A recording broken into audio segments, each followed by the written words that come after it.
नमस्कार, आप देख रहे हैं 4 PM और मैं हूं आपके साथ निधि तिवारी। क्या बीजेपी सरकार लोकतंत्र में विरोध की आवाज को जरा भी बर्दाश्त नहीं कर सकती? आखिर क्या वजह हुई कि रात के ठीक 12 बजते ही योगी की पुलिस एक्टिव हो जाती है और रात के अंधेरे में राहुल के बब्बर शेरों को हाउस अरेस्ट करने तक निकल जाती है? क्या इसी को भाजपा का मॉडल कहा जाता है? जब से भाजपा सरकार सत्ता पर काबिज हुई है, ऐसे कई मामले सामने आए हैं जब अपने खिलाफ उठ रही आवाज को दबाने के लिए मोदी जी की डबल इंजन की सरकारों ने पुलिस बल का गलत इस्तेमाल किया है।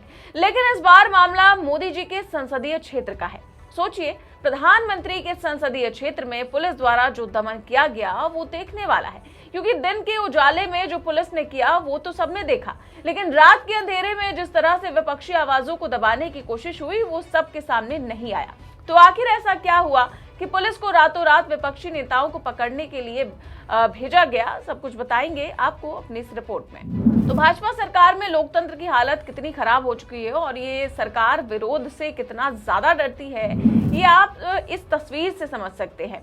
आप देख सकते हैं कि कैसे जनता के हक की आवाज उठाने के लिए विपक्षी दल जब सड़कों पर उतरते हैं तो पुलिस उनके साथ कैसा सलूक करती है। इस वीडियो में नेता को पुलिस इतनी बर्बरता से खींच कर ले जा रही है वो NSUI के अध्यक्ष वरुण चौधरी हैं, जो अपने साथियों के साथ मनरेगा को खत्म करके करोड़ों मजदूरों से रोजगार का अधिकार छीनने के खिलाफ वाराणसी में शांतिपूर्ण ढंग से विरोध प्रदर्शन कर रहे थे। लेकिन योगी की पुलिस से ये कतई बर्दाश्त नहीं हुआ और उसने जबरन इस प्रदर्शन को समाप्त करने के लिए अपने पूरे दल बल का इस्तेमाल किया। ध्यान दीजिए कि ये वही पुलिस है जिसके सामने जब सो कॉल्ड छुटपुट हिंदूवादी जो रक्षा दल हैं, जो हिंदूवादी गुंडे हैं, सड़कों पर उतरकर हंगामा करते हैं, अराजकता फैलाते हैं और धार्मिक उन्माद फैलाते हैं, तब ये लोग हाथ बांधे सब कुछ खामोशी से देखते रहते हैं। लेकिन साहिब के खिलाफ एक आवाज उठती है तो पुलिस तुरंत एक्टिव हो जाती है और अपने बल का इस्तेमाल करने पर उतर आती है।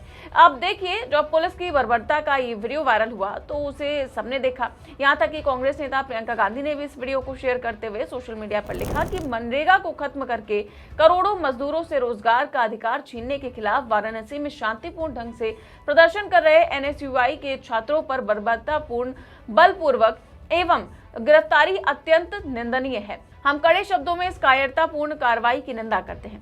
प्रियंका गांधी ने आगे लिखा कि नरेंद्र मोदी सरकार करोड़ों मजदूरों से रोजगार का कानूनी अधिकार छीन रही है और आवाज उठाने वालों पर बल प्रयोग किया जा रहा है। कांग्रेस पार्टी का हर एक कार्यकर्ता इस अन्याय, अत्याचार और दमन के खिलाफ डट कर खड़ा है। अब देखिए, दिन के उजाले में जो पुलिस ने किया उसको तो सबने देखा। इसको लेकर पुलिस की खूब आलोचना भी हुई, लेकिन ये पुलिस कहां सुधरने वाली थी।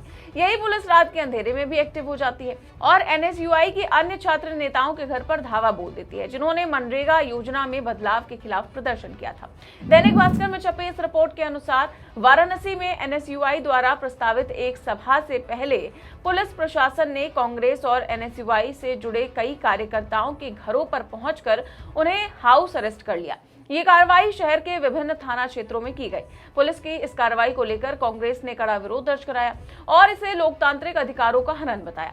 सोचिए, एक प्रधानमंत्री के संसदीय क्षेत्र में एक छोटा सा प्रोटेस्ट होता है और फिर पुलिस दिन रात उन लोगों को पकड़ने लगती है जिन्होंने इस आंदोलन में बस हिस्सा भर लिया था। वाराणसी के साथ साथ जौनपुर, मिर्जापुर, मऊ सहित कई जिलों में पुलिस ने रात 12-1 बजे घर घर जाकर NSUI के कई पदाधिकारी हाउस अरेस्ट कर लिए जाते हैं। रात के 12 बजे जब कड़ाके की ठंड होती है, उसी वक्त उत्तर प्रदेश के अलग अलग जिलों में NSUI से जुड़े छात्रों के घरों पर पुलिस रेड करती है। लगातार गिरफ्तारियां होती हैं। सोचिए, जो यूपी पुलिस कब सिर्फ माफिया और महिलाओं के खिलाफ अपराधों पर सोई रही, वही पुलिस बनारस में NSUI के मनरेगा बचाओ मार्च के बाद छात्रों के साथ आतंकियों जैसा बर्ताव कर रही थी। बनारस में NSUI प्रदेश अध्यक्ष ऋषभ पांडे के घर पर पुलिस द्वारा उनकी मां और अन्य परिजनों को भी परेशान किया गया। इसको लेकर खुद ऋषभ पांडे ने वीडियो जारी कर बताया कि कैसे यूपी पुलिस बेवजह NSUI नेताओं को जबरन गिरफ्तार करने पर तुली हुई है। कल रात में 12 बजे इतनी कड़कती ठंड में हमारे NSUI के साथियों को गिरफ्तार किया गया, नजरबंद किया गया। हमारे तमाम जिला के जिलाध्यक्षों को, तमाम प्रदेश के पदाधिकारियों को जबरन पुलिस ने गिरफ्तार कर लिया, जिसकी हम कड़ी निंदा करते हैं। आज किसी भी तरीके का प्रोटेस्ट बनारस के अंदर नहीं था, फिर भी उनको हवाला देते हुए कि आपके प्रदेश अध्यक्ष के नेतृत्व में बनारस में फिर से प्रधानमंत्री कार्यालय घेरा होना है और इसी कारण सभी जिलाध्यक्षों प्रदेश के को गिरफ्तार कर लिया गया। मेरे घर पे खुद रात्रि प्रशासन गई, पुलिस गई, क्राइम ब्रांच के लोग गए, STF के लोग गए। मेरे घर में सिर्फ मेरी माँ रहती है, अकेले रहती है। मेरी माँ को परेशान किया गया, जिसका मैं वीडियो भी थोड़ी देर में खुद जारी करूंगा। प्रशासन लगातार अभी हमारे घर पे दबिश डाल रही है और बेमतलब का हमारे साथियों को गिरफ्तार कर रही है, जिसकी हम कड़ी घोर निंदा करते हैं। ये उत्तर प्रदेश प्रशासन, ये OP पुलिस और साथ ही साथ ये मुख्यमंत्री योगी आदित्यनाथ जी की सरकार, योगी जी की सरकार और नरेंद्र मोदी जी की सरकार लगातार हम छात्रों की आवाज को दबाने का काम कर रही है, हम साथियों को परेशान कर रही है, जिसका हम पुरजोरदार विरोध करते हैं।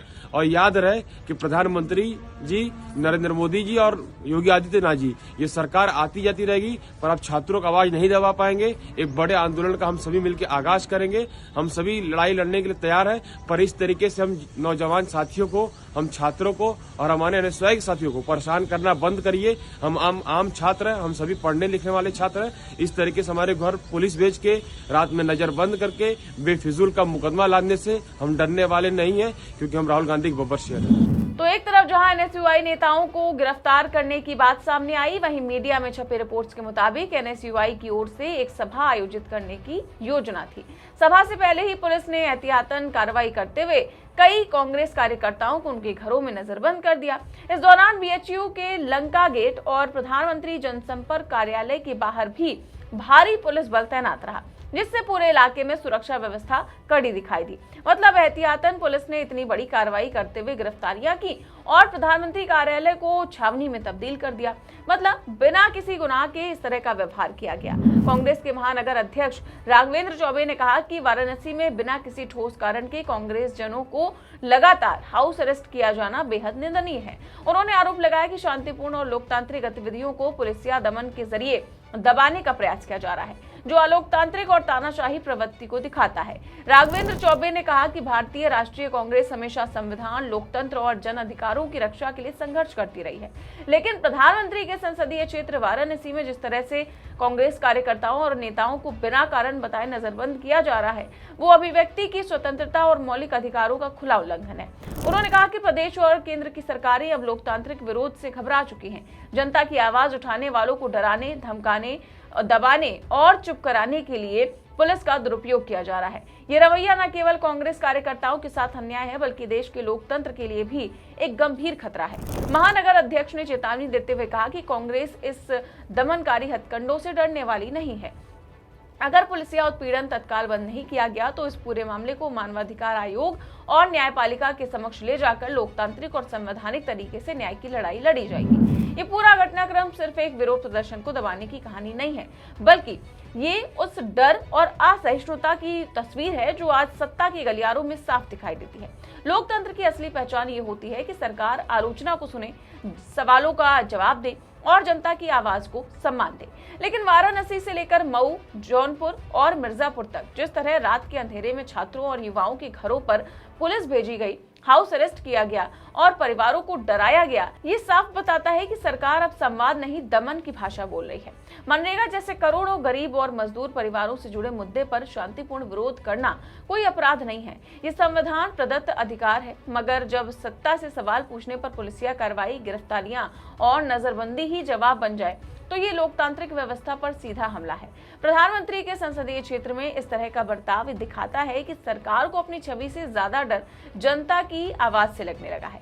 मनरेगा समेत देश के जरूरी मुद्दों पर छात्रों की आवाज दबाने के लिए मोदी सरकार अब पुलिस के बल पर खुली तानाशाही पर उतर चुकी है। वाराणसी से मऊ तक NSUI कार्यकर्ताओं को हाउस अरेस्ट करना प्रशासन की कायरता और डर को दर्शाता है। मनरेगा में बदलाव के खिलाफ प्रदर्शन का जवाब अगर गिरफ्तारी है तो समझ लीजिए कि लोकतंत्र खतरे में है।